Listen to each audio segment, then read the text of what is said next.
Assalamualaikum warahmatullahi wabarakatuh dan selamat sore. Baik adik-adik, pada pertemuan kali ini kita akan bahas tentang hubungan antar manusia. Jadi pertemuan lalu kita sudah membahas tentang bentuk-bentuk komunikasi. Nah, hubungan antar manusia ini erat kaitannya dengan komunikasi interpersonal. Nah, menurut para ahli, interaksi adalah hubungan antara dua atau lebih individu manusia dan perilaku individu tersebut mampu mempengaruhi, mengubah, serta memperbaiki perilaku individu yang lain ataupun sebaliknya. Nah, kemudian yang kedua adalah hubungan antar manusia itu merupakan cara menemukan, mengidentifikasi dan membahas masalah antara dua individu atau lebih dalam situasi kerja maupun organisasi yang tujuannya adalah untuk menemukan solusi atau jalan keluar. Nah, tujuan hubungan antar manusia ini ada beberapa. Yang pertama adalah memanfaatkan pengetahuan sehingga keselarasan dan keserasian itu tercapai. Nah, tujuannya adalah agar konflik itu seminimal mungkin terjadi. Jadi konfliknya itu kalau bisa tidak ada, kalau perlu ya. Yang kedua adalah memenuhi kebutuhan antar individu yang satu dengan yang lainnya. Selanjutnya adalah tentunya memperoleh pengetahuan dan informasi yang baru. Dengan hubungan antar manusia kita dapat memperoleh pengetahuan dan informasi yang baru. Kemudian yang selanjutnya adalah menemukan dunia luar. Jadi dengan berhubungan antar manusia atau berhubungan atau berkomunikasi dengan orang lain, maka kita dapat mengenal dunia luar dari orang tersebut atau klien di luar diri Anda sendiri. Selanjutnya adalah untuk membentuk dan memelihara hubungan yang bermakna dengan orang lain. Contohnya klien dengan Anda. Misalkan Anda ini belum pernah berinteraksi dengan beliau. Nah, dengan hubungan antar manusia ini, maka Anda memiliki atau memelihara hubungan yang bermakna dengan klien tersebut. Nah, teknik-teknik hubungan antar manusia atau antar pribadi ini ada dua. Yang pertama adalah konseling langsung yang terarah atau biasa dikenal dengan directive counseling. Nah, konseling yang terarah ini memiliki tahapan-tahapan atau proses-proses untuk mencapai tujuan. Yang pertama adalah menjalin hubungan yang akrab. Menjalin hubungan yang akrab dengan konseli sehingga tumbuh rasa kepercayaan. Maksudnya dengan rasa kepercayaan ini maka konseli ini bisa memberikan atau bisa mengeluarkan masalahnya kepada Anda sebagai konselor. Kemudian yang kedua apa? Setelah muncul rasa kepercayaan atau timbul rasa kepercayaan antar konseli, nah kita mencari informasi terhadap masalah yang dihadapi oleh konseli melalui pertanyaan. Sebaiknya pertanyaan yang dilakukan atau pertanyaan yang diajukan oleh konselor adalah pertanyaan terbuka, sehingga konseli leluasa dalam menyampaikan keluh kesahnya. Jadi pertanyaan yang diberikan adalah pertanyaan terbuka yang jawabannya adalah penjelasan. Jadi bukan pertanyaan tertutup. Maksudnya pertanyaan tertutup itu hanya jawabannya ya, tidak gitu. Jadi tidak ada penjelasan di belakang. Selanjutnya adalah menganalisa informasi data yang kita dapat dari konseli.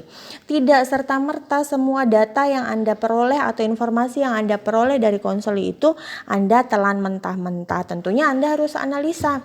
Betul tidak ini konseli memberikan informasi jujur tidak, sesuai tidak dengan data objektif yang Anda terima atau hasil pemeriksaan yang Anda telah lakukan, seperti itu ya. Kemudian yang selanjutnya adalah memahami masalah yang dihadapi konselin dan mendiagnosanya. Setelah Anda menganalisa informasi sesuai tidak data objektif dan data subjektif yang Anda terima, kemudian Anda mendiagnosanya. Oh, klien ini memiliki masalah ini. Kalau klien ini memiliki misalkan masalah digestifus gitu ya. Yang kedua adalah konseling tidak langsung yang terarah. Jadi pendekatannya terpusat pada konseli. Nah, konselor hanya membantu agar konseli dapat memimpin dirinya sendiri dan merasa bebas untuk menyatakan isi hatinya tanpa paksaan. Jadi tidak memiliki tahapan-tahapan seperti tadi yang terarah, harus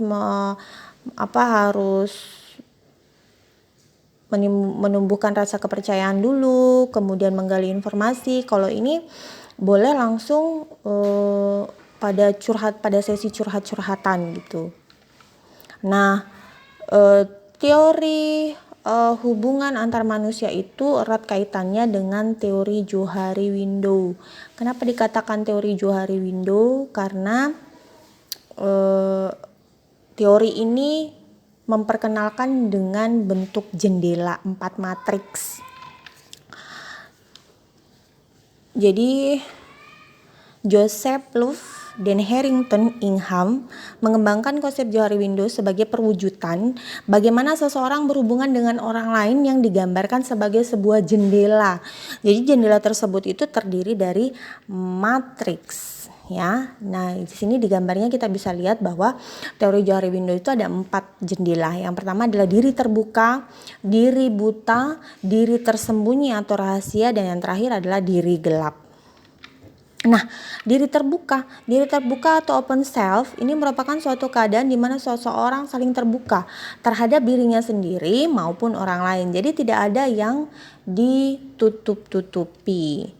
Kalau orang lain melihat dirinya, itulah dirinya yang asli sebetulnya. Diri terbuka open self ini biasa menggambarkan sifat ekstrovert. Nah, orang yang berada pada wilayah terbuka ini lebih mudah menjalin komunikasi dengan siapapun sehingga mampu menciptakan komunikasi yang efektif. Seseorang yang berada dalam wilayah terbuka ini seperti ketika baru mengenal seseorang, ia lebih cenderung melemparkan senyum, menyapa lebih awal dengan menjabat tangan dan lebih banyak bercerita mengenai dirinya sendiri. Selanjutnya adalah diri buta atau blind self. Nah, merupakan kondisi di mana orang lain dapat memahami sifat, perasaan, pikiran, dan motivasi seseorang, tetapi orang tersebut tidak dapat memahami dirinya sendiri. Ini yang sangat sulit. Orang lain lebih paham akan dirimu, tapi kamu tidak paham dirimu sendiri, ya. Sering terjadi dalam interaksi manusia yang dapat menimbulkan kesalahpahaman atau permasalahan lainnya. Gitu. Jadi kesalahan orang lebih jelas terlihat, kesalahan sendiri tidak bisa terlihat, tetapi dia tidak memahami sifat, perasaan, dan pikirannya sendiri. Seseorang yang berada dalam blind self cenderung tidak dapat menciptakan komunikasi efektif sehingga sering timbul berbagai permasalahan. Misalnya, orang yang biasanya bersikap so asik ketika bertemu dengan orang baru padahal dirinya sendiri merupakan seorang yang pendiam. Jadi dalam komunikasinya nanti akan menjadi garing, ya, karena seperti seolah-olah dibuat-buat so asik padahal orang tersebut adalah orang yang pendiam. Nah, diri buta ini, hati-hati diri buta ini, karena kita sendiri tidak tahu tapi sok-sok mengetahui orang lain gitu, ya. Kemudian selanjutnya adalah diri tersembunyi atau hidden self. Jadi keadaan ini adalah keadaan di mana seseorang memiliki kemampuan untuk menyembunyikan atau merahasiakan sebagian hal yang dianggap tidak perlu untuk dipublikasikan kepada orang lain. Hal-hal yang dimaksud bisa berupa sifat, perilaku, atau pemikiran. Jadi ada hal-hal yang perlu diketahui oleh orang lain, ada hal-hal yang bersifat privasi menurut orang-orang dalam posisi diri tersembunyi ini. Contoh kecilnya adalah begini. Seseorang yang sudah bersahabat lama belum tentu dapat terbuka sepenuhnya ketika menceritakan kisah hidupnya. Mungkin karena merasa malu, takut, atau kecewa apabila hal-hal tersebut diceritakan kepada orang lain gitu, ya. Nah, jadi kok di dalam diri tersembunyi ini ada konsepnya dan itu terbagi dua. Yang pertama adalah over disclosed, yaitu seseorang terlalu banyak menceritakan rahasianya sehingga kemungkinan hidden self ini lebih kecil dan dia akan mengarah kepada diri terbuka. Senang menceritakan dirinya tetapi tidak mau mendengarkan cerita orang lain. Ada orang yang kayak begini. Kemudian under disclosed, yaitu seseorang sedikit menceritakan rahasianya, tetapi hanya pada bagian-bagian tertentu saja, sehingga seseorang cenderung berada di wilayah rahasia ya. Dia tetap berada pada hidden self. Jadi ada bagian-bagian yang boleh menjadi konsumsi publik, ada hal-hal yang hanya dia sendiri saja yang tahu. Dan itu harus dihargai. Kemudian diri gelap. Diri gelap ini paling bahaya, unknown self. Jadi merupakan kondisi seseorang yang tidak dapat memahami dirinya sendiri, bahkan orang lain pun tidak dapat mengenalinya. Bahaya ya, orang lain tidak tahu, apalagi dirinya sendiri tidak, sama sekali dia tidak mengetahui. Nah, wilayah ini merupakan wilayah yang sangat tidak tepat menciptakan interaksi dan komunikasi yang efektif, karena keduanya sama-sama merasa tidak ada pemahaman. Jadi unknown self ini biasa disebut juga sebagai konsep diri yang tertutup atau introvert, di mana seseorang tidak mau menerima masukan atau feedback dari orang lain.